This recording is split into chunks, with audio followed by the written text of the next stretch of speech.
नमस्कार, मैं हूं अनुपम मिश्रा। कोरोना काल में योगी सरकार ने छोटे दुकानदारों और कामगारों को बड़ी सौगात दी है।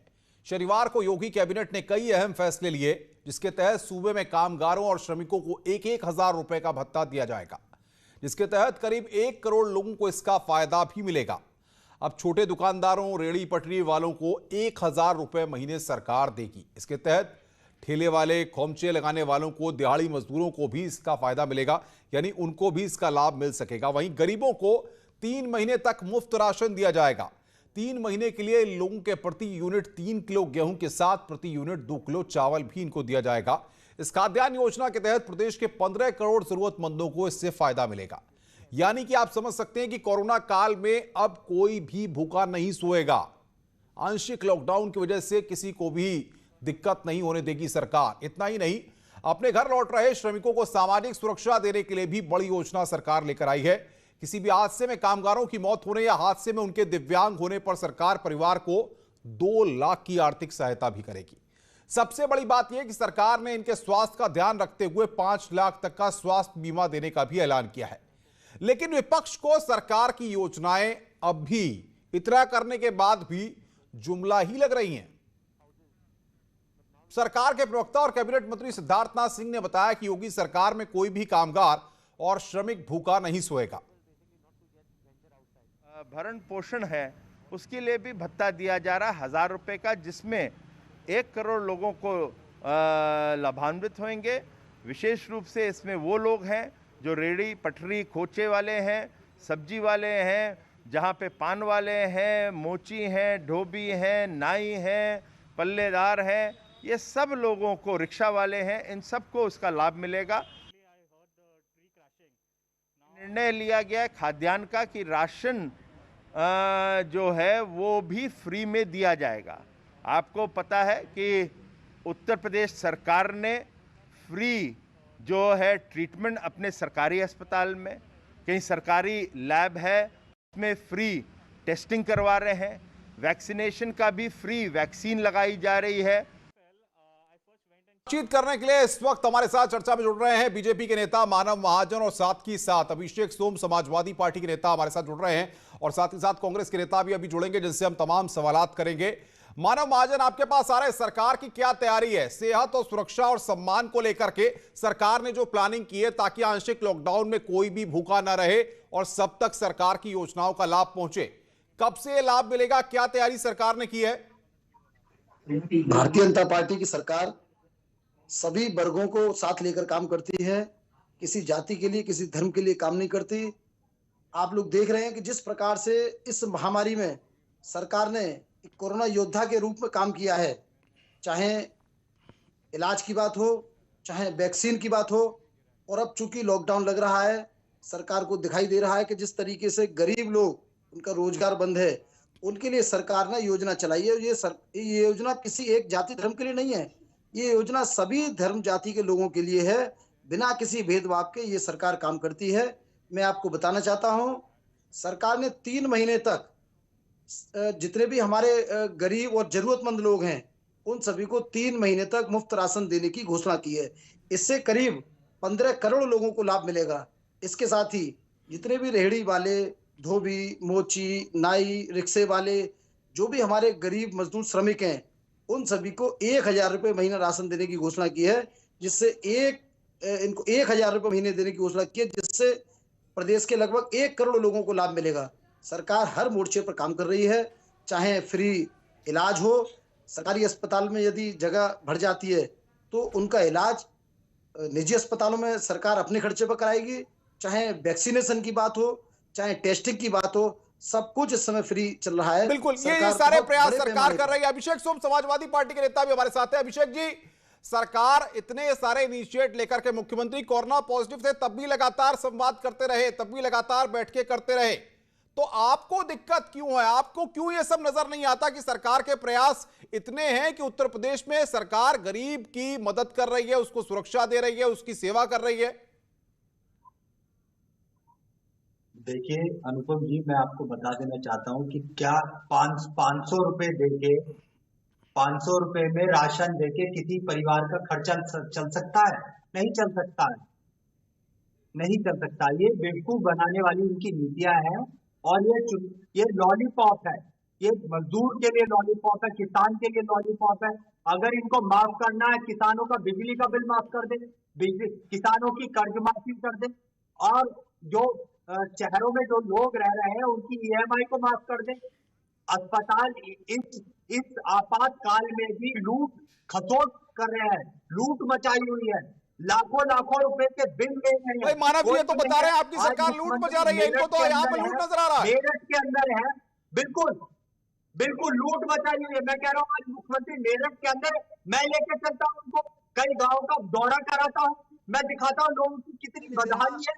वो भूखे मर रहे हैं, उनके पास दवाई नहीं है, उनके टेस्ट नहीं है, और वो लोग लगातार मर रहे हैं। और ये केवल सर्किट हाउस में बैठ के अपना रणनीति तैयार करके चले जाते हैं। इनके मंत्री समीक्षा करके चले जाते हैं। सुन लीजिए अंशु जी, अब आपने आरोप लगाया, सुन लीजिए भाई, सुन लीजिए अभिषेक सोम, सुन लीजिए, फिर अंशु अवस्थी के बाद भी जाऊंगा। सुन लीजिए, मुख्यमंत्री मेरठ में मैं कहता हूँ मैं चलने के लिए तैयार हूँ, मैं लेके चलूंगा उनको। हमारे वैज्ञानिकों को अपमानित किया था उन्होंने, मैं उनको दिखाऊंगा, कई गाँवों का दौरा कराऊंगा जहाँ लोग भूखे मर रहे हैं, उनके पास दवाई नहीं है, उनके पास राशन नहीं है, कोई सुविधाएं नहीं है। तो ये चुनावी इनका ढकोसला है, लॉलीपॉप है। मैं रुकिए अभिषेक सोम, रुकिए, मैं अंशु अवस्थी के पास चलूंगा। कांग्रेस के प्रवक्ता अंशु अवस्थी, सरकार कह रही है कि गांव के गरीब तक, ठेले खोमचे वालों तक सरकार भोजन की व्यवस्था कर रही है, राशन दे रही है, साथ ही साथ सुरक्षा के लिए बीमा भी दे रही है। सारे प्रयास सरकार कर रही है ऐसे वक्त में जब सरकार को इनके साथ खड़े होना चाहिए। तो आपको तो तारीफ करनी चाहिए सरकार की, सरकार ऐसे वक्त में इन लोगों के साथ खड़े होकर के मदद कर रही है। नहीं, देखिए, सरकार को हमेशा जो गरीब लोग हैं, पीड़ित लोग हैं, उनके साथ खड़े होना चाहिए, लेकिन कहाँ खड़ी होती है? कांग्रेस पार्टी ने, श्री राहुल गांधी जी ने, श्रीमती सोनिया गांधी जी ने इस बात को जोर देकर कहा कि जो देश के 15 लाख गरीब परिवार हैं उनको आप 6,000 रुपये प्रतिमाह दीजिए अगले 6 महीने तक, क्योंकि कोरोना के समय क्या सिर्फ आटा दे देने से, 5 किलो गेहूं दे देने से परिवार चल जाता है क्या? बच्चों की फीस कैसे आएगी? बच्चों की किताबें कैसे आएंगी? सब्जी तेल मसाला कैसे आएगा? क्या नहीं, बीजेपी के नेता भी हमारे साथ जवाब देंगे इस बात का, वो बने हुए हैं। मानव महाजन जवाब दीजिए भाई, अंशु अवस्थी कांग्रेस के प्रवक्ता पूछ रहे हैं आपसे। मेरी बात कंप्लीट हो जाए, मेरी बात कंप्लीट हो जाए तब जवाब ले लीजिएगा। जी बोलिए अंशु जी बोलिए। सबसे बड़ा परिदृश्य ये है, आज का सबसे बड़ा परिदृश्य ये है कि पिछले साल कोरोना आया था, 1 साल हो तो ये मानना है कि समाजवादी पार्टी, कांग्रेस पार्टी लगातार आगाह करती रही सरकार को कि आप शीघ्र से वैक्सीनेशन कराइए। थोड़ी सी लोकप्रियता आज हालात ये है कि सरकार ने विदेश को वैक्सीन भेज दी और देश के लोगों को वैक्सीन नहीं लगवाई। मैं आ रहा हूं आपके पास, अंशु अवस्थी को बात कंप्लीट करने दीजिए। आप उत्तर प्रदेश के लोगों को पहले ऑक्सीजन बेड और वैक्सीन दीजिए, उसके बाद राजनीति करिए। और यदि अगर आप विपक्ष के सुझावों पर नाराज होते हैं, विपक्ष के सुझावों को राजनीति मानते हैं, तो इससे ज्यादा दुर्भाग्यपूर्ण कुछ नहीं हो सकता। लोकतंत्र में पक्ष और विपक्ष दोनों हैं। लोकतंत्र में सिर्फ सरकार नहीं है, लोकतंत्र में विपक्ष भी है। नहीं, बिल्कुल लोकतंत्र में विपक्ष की बात को भी सुनना चाहिए, इस बात को मैं कहूंगा। अंशु अवस्थी महत्वपूर्ण बात की। अनामिका सिंह हमारी संवाददाता भी हमारे साथ है। अनामिका, सवाल यहाँ पर यह, सरकार अपनी इच्छा शक्ति के मुताबिक लोगों की मदद ऐसे वक्त में कर रही है जब आंशिक लॉकडाउन है और ये गरीब तबके के लोग कुछ भी कमा नहीं पा रहे हैं, कुछ भी इकट्ठा नहीं कर पा रहे हैं, कुछ भी खरीद नहीं पा रहे हैं, तो क्या इस पर सियासत होनी चाहिए? और देखिए ये तो सियासतदान बेहतर बताएंगे, लेकिन सरकार की तरफ से जो खास तौर पे फोकस किया गया है, मैं इस पे जरूर कुछ कह सकती हूँ। सबसे बड़ी बात ये कि अब तक लोगों के जहन से जो बातें सामने आ रही थी अप्रैल के महीने में, जब हम कई बार लाइव भी कर रहे थे, तो लोग ये कह रहे थे कि लॉकडाउन क्यों नहीं लगाया जा रहा है जब केसेस लगातार बढ़ रहे हैं। उसके बाद सरकार ने उस वक्त ये कहा था कि हमारे पास जीवन से ज्यादा आजीविका भी जरूरी है, और इसीलिए रेहड़ी पटरी वाले, खोमचे वाले, छोटे ठेले वाले, छोटे उद्योग वाले जो लोग थे, उन पर लॉकडाउन का सबसे ज्यादा असर पड़ सकता था। और शायद इसीलिए सरकार लॉकडाउन से परहेज भी करती रही। लेकिन जब पिछले 15 दिनों के बाद ये रिपोर्ट सामने आई कि कुछ लॉकडाउन लगाने के बाद से केसेस में गिरावट है, पॉजिटिविटी रेट में गिरावट है, रिकवरी रेट बढ़ रही है, तो सरकार को ये लगा कि चुनाव के बाद से जो माहौल है, जो हालात दिखाई दे रहे हैं, ऐसे में स्ट्रिक्ट डिसीजन लेना होगा और लॉकडाउन को एक्सटेंड कर दिया गया 24 मई तक। लेकिन इस बीच भी सबसे ज्यादा फिक्र सरकार को इसी बात की है कि चलो जो मध्यम वर्गीय परिवार है वो तो सर्वाइव कर लेंगे, लेकिन जो छोटे उद्योग वाले हैं, ठेले वाले हैं, खुमचे वाले हैं, गोलगप्पे वाले हैं, और जो छोटी छोटी रेडियो पटरी पर दुकान लगाते हैं, अगर उनके लिए लॉकडाउन में दुकान बंद हो जाएगी तो परिवार चलाना मुश्किल हो जाएगा। अनामिका, ये बताइए कब से ये लाभ लोगों को मिलना शुरू होगा और क्या तरीका रहेगा, इसका तरीका क्या रहेगा, जरा इतना बता दीजिए। देखिए अनुपम, इसमें संगठित और गैर संगठित क्षेत्र के दोनों ही क्षेत्रों के श्रमिकों को, कामगारों को जोड़ा गया है। यानी कि नाविकों से लेके, मल्लाह से लेकर के जो छोटे दुकानदार हैं उनको भी इसमें शामिल किया गया है। और इसको अगले महीने से, जहां तक मुझे जानकारी है, इसके लिए विभाग को प्रस्ताव बनाने के लिए कह दिया गया है। इसका लाभ 1 करोड़ लोगों को मिलेगा, यानी कि 1 करोड़ लोगों के खाते में सीधे पैसा नहीं जा पाएगा, किश्तों में जा पाएगा, टुकड़ों में जा पाएगा। और इसके लिए प्रस्ताव बाकायदे तैयार किया जा रहा है। जहां तक बात रही राशन वितरण करने की, तो इसके लिए भी जो पहले से ही जो लोग कार्ड धारक हैं या जो लोग ऐसे भी थे, कुछ लोग ऐसे कि जो रजिस्टर्ड ही नहीं सरकार के कहीं भी फाइल में, तो उनके लिए भी व्यवस्था की गई है खास तौर पे। और आपको बिल्कुल बिल्कुल, ये सारी चीजें सरकार की तैयारी है। मानव महाजन, विपक्ष को तो आपकी कोशिशें दिखती ही नहीं है, वो कह रहे हैं कि ऊंट के मुंह में जीरा। समाजवादी पार्टी के नेता कह रहे हैं कि 500 रुपए से क्या होगा साहब, आप 500 1000 रुपए दे रहे हैं, उनको ये सब समझ ही नहीं आ रहा है। 1000 रुपए महीने सरकार अभी निर्णय लिया है, उसके अलावा राशन भी दे रही है। अगर और आवश्यकता पड़ेगी, इलाज फ्री हो रहा है, आप देखिए वैक्सीनेशन फ्री है, इसके अलावा भी आवश्यकता पड़ेगी, सरकार किसी भी रूप में पीछे हटने वाली नहीं है। सरकार इस उत्तर प्रदेश के सभी गरीब, मजलूम, दलित, शोषित, वंचित, पीड़ितों के साथ है। सरकार उनकी पूरी चिंता कर रही है। यदि कहीं भी किसी प्रकार की आवश्यकता पड़ेगी तो अभिषेक जी, सरकार तो साथ खड़ी है गरीब के, आपको क्यों नहीं दिखता? वो तो कह रहे हैं जितनी जरूरत होगी सरकार देने के लिए तैयार है, बीजेपी के नेता बोल रहे हैं इस बात को, तो सरकार तो मदद करेगी भाई। मानव महाजन इस बात को कह रहे हैं। देखिए, मैं अनुपम जी आपको बता दे रहा हूँ, ये लॉलीपॉप है, कुछ नहीं है। इनका असली चेहरा सामने आ चुका है, इनके पापों का घड़ा भर चुका है। और इनके, मैं कहूंगा, हमारे मुख्यमंत्री मेरठ के अंदर है, मैं उनको लेके जाने के लिए तैयार। वो समीक्षा करते हैं, चले जाते हैं। अरे ये सब ये चुनावी ढकोसला है, इनको पता है इनकी सत्ता चली गई है, इनको लोग गांव में घुसने नहीं देंगे अनुपम जी, इनके कपड़े फाड़ डालेंगे इनके नेताओं के। और आज इन्होंने जो देश की गरीब जनता के साथ जो धोखा किया है, वो कतई बर्दाश्त नहीं करेगा। इतिहास के वो पन्नों में दर्ज किया जाएगा। इन्होंने हमारे इस तरह के शब्दों का आप इस्तेमाल नहीं, इस तरह के शब्दों का आप इस्तेमाल मत करिए कि कपड़े फाड़ देंगे। नहीं, इस तरह के नहीं, उत्तेजना भरे शब्दों का इस्तेमाल मत करिए। नहीं अभिषेक जी, मानव महाजन जवाब दीजिए भाई। देखिए, अनुपम जी की सरकार है, समाजवादी पार्टी के लोगों को बताना चाहता हूँ, ये योगी सरकार है, ये योगी मोदी सरकार है। किसी को भी गुंडई करने की इजाजत नहीं दी जाएगी। ये देश के गद्दार है, सभी लोग जानते हैं, सभी लोग जानते हैं। जरूरी है 6000 रुपए प्रतिमाह उनके घर वालों को दो, तब फिर चैनलों पर भाषणबाजी को करो। भारतीय जनता पार्टी के लोगों के पास बातों के अलावा तो कुछ है नहीं, इसलिए बातें ही करते हैं। आप देश के गद्दार हैं, माफी मांगनी चाहिए। बताइए, 6.5 करोड़ अपनी जान गंवाने को मजबूर है। आपने उत्तर प्रदेश के लोगों को यदि समय से चिकित्सीय इलाज मिल गया होता, ऑक्सीजन मिल गई होती, बेड मिल गई होती। जवाब दीजिए मानव महाजन, कांग्रेस के नेता बोल रहे हैं, जवाब दीजिए। सरकार बैंकों में भेजने वाली सरकार के प्रवक्ता, देश का पैसा स्विस बैंक में भेजने वाली सरकार के प्रवक्ता आज इस बात को कह रहे हैं। आज पूरा विश्व भारत की तारीफ कर रहा है, आज पूरा विश्व भारत को धन्यवाद दे रहा है। क्या उसने ऐसे समय में, ऐसी महामारी में भारत के साथ साथ पूरे विश्व की मदद की है? इनको समझना चाहिए। आज जब देश पर आवश्यकता पड़ी तो पूरे विश्व ने अपने खजाने खोल दिए, चाहे वैक्सीन हो, चाहे कंसंट्रेटर हो, चाहे ऑक्सीजन प्लांट हो, आज पूरे विश्व में भारत को मदद मिल रही है। ये लोग, इन लोगों को समझना चाहिए। भाई रुकिए, अभिषेक साहब रुकिए, अभिषेक साहब स्थिति में अंशु अवस्थी लास्ट 30 सेकंड्स बताइए। का सम्मान बढ़ा है आज। देखिए, मैंने पहले ही कहा कि भारतीय जनता पार्टी के लोगों के पास सिर्फ बातें हैं। हम तो सवाल ये करते हैं कि आपने देश के लोगों को वैक्सीनेशन में प्राथमिकता से हटाकर विदेश को वैक्सीन भेजने का काम क्यों किया? आज उत्तर प्रदेश के लोगों को यदि समय से वैक्सीन मिल जाती, देश के लोगों को समय से वैक्सीन मिल जाती, तो निश्चित तौर से हमारा देश बड़ा है।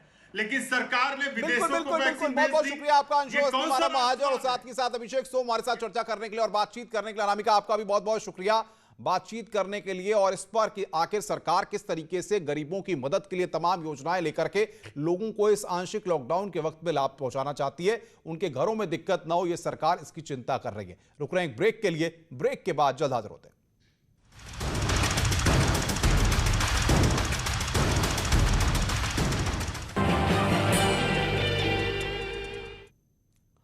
कोरोना और लॉकडाउन की वजह से देश में पिछले 45 दिन में 12 लाख करोड़ का नुकसान हो चुका है। देश में घरेलू व्यापार में नुकसान के आकलन में यह बात सामने आई है। Confederation of all India traders ने वित्त मंत्री और राज्यों के मुख्यमंत्रियों से राहत पैकेज देने की मांग की है। तो 45 दिन में 12 लाख करोड़ का नुकसान हुआ है। देश में घरेलू व्यापार में नुकसान का यहां पर आंकड़ा किया गया है। CIT ने वित्त मंत्री से पैकेज की मांग की है। Confederation of all India traders की यहां पर यह मांग है। 45 दिन में 12 लाख करोड़ का नुकसान हुआ है। देश में घरेलू व्यापार के नुकसान को लेकर यहां पर यह बात कही गई है। आगे बढ़ते, देश में कोरोना वैक्सीन की बर्बादी रोकने के लिए केंद्र और राज्य सरकारें कवायद में जुटी हैं। ऐसे में मेरठ में 4 वैक्सीनेशन सेंटर ने कोरोना वैक्सीन की बूंद बूंद का सदुपयोग करके मिसाल कायम कर दी है। मेरठ के इन 4 सेंटर्स के मॉडल की जमकर सराहना हो रही है और दूसरे सेंटर के मेडिकल स्टाफ को भी इनसे सीख लेने की हिदायत दी जा रही है। इससे पहले केरल राज्य में भी वैक्सीन की बर्बादी को लेकर ठोस कदम उठाए गए थे। केंद्र और राज्य दोनों ही सरकारों का फोकस इस पे है कि वैक्सीनेशन की बर्बादी को बिल्कुल जीरो कर दिया जाए। अगर अब तक के आंकड़े की बात करें तो यूपी में 60% वैक्सीन बर्बाद हो जाती है, लेकिन मेरठ के 4 सेंटर्स ने ऐसा मॉडल क्रिएट करा है जहां वैक्सीनेशन की बर्बादी को बिल्कुल जीरो कर दिया है। हम खड़े हैं इस समय मेरठ के PL शर्मा हॉस्पिटल के ICU वार्ड में, जहां वैक्सीनेशन का काम चल रहा है। आप देख सकते हैं वैक्सीनेशन लगाया जा रहा है यहाँ पर, लेकिन यहाँ बर्बादी को बिल्कुल जीरो कर दिया है। खुद डॉक्टर हमारे साथ मौजूद है। सर ये बताइए, कैसे वैक्सीनेशन की बर्बादी रोकी है आपने?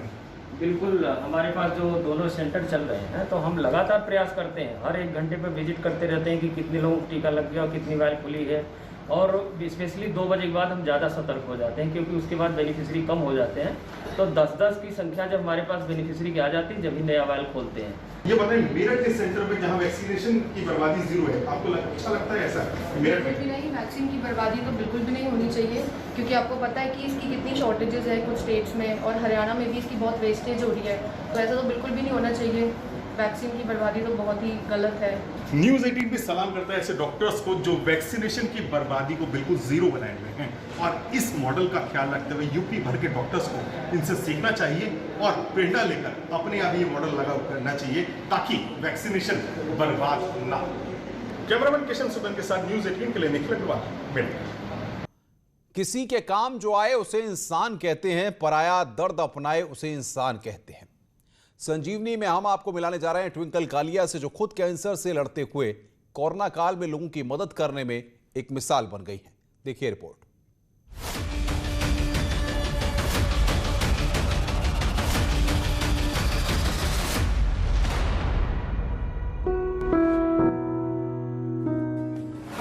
घर में 24/7 हेल्पलाइन सेंटर, एक फोन कॉल पर हर संभव मदद।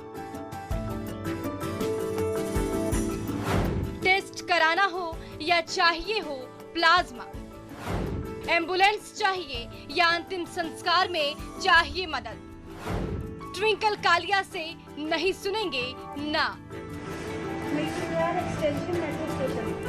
कोरोना महामारी में मरीजों के लिए एम्बुलेंस, बेड और प्लाज्मा का संकट है। वहीं कोरोना से जान गंवाने वाले लोगों के अंतिम संस्कार में भी परिजनों को दिक्कतों का सामना करना पड़ रहा है। दिल्ली में ऐसी किसी मदद के लिए एक हेल्पलाइन हमेशा खुली रहती है, जिसे संचालित करती हैं ट्विंकल कालिया। 200 से ज़्यादा कॉल्स आ रहे थे हमारे पास, और 40 to 50 कॉल्स डन हो जाते हैं जिनको हम सेवा दे पाते हैं। ट्विंकल कालिया के काम को देखने और जानने के लिए न्यूज़ 18 की टीम जब पहुंची, तो उस समय उनके पास मयूर बिहार से मदद के लिए एक शख्स का कॉल आया। उस शख्स की 42 साल की पत्नी की कोरोना से मौत हो गई थी और उनका शव एक ऑटो में रखा हुआ था। ट्विंकल कालिया और उनकी टीम ने उस शख्स को अपनी पत्नी का अंतिम संस्कार करने में मदद की। जो फोन आ रहा है ना सर, उस फोन में जो पेन है, उसका जो दर्द है, उसी दर्द को खत्म करने के लिए हम ये सेवा चला रहे हैं। ट्विंकल कालिया खुद कैंसर से पीड़ित है, लेकिन वो नर सेवा नारायण सेवा को अपना मकसद मानती है। उनके पास 12 एम्बुलेंस और कुछ लोगों की समर्पित टीम है जो पूरी दिल्ली एनसीआर में लोगों की मदद में लगी हुई है। टोटल 10 से 12 लोग हैं, 2 टुकड़ियों में डिवाइड हो जाते हैं जब कुछ ऐसा क्रिटिकल केस आता है। कोरोना संकट काल में जहां कुछ लोग कालाबाजारी करने में लगे हुए हैं, वहीं ट्विंकल कालिया एक मिसाल है जो अपने दर्द को भूलकर दूसरों की मदद में जुटी है। कोरोना से बचने के लिए कोरोना गाइडलाइंस का पालन और कोरोना टीका संजीवनी है, इसलिए टीका जरूर लगवाइए। Bureau report, news 18 network.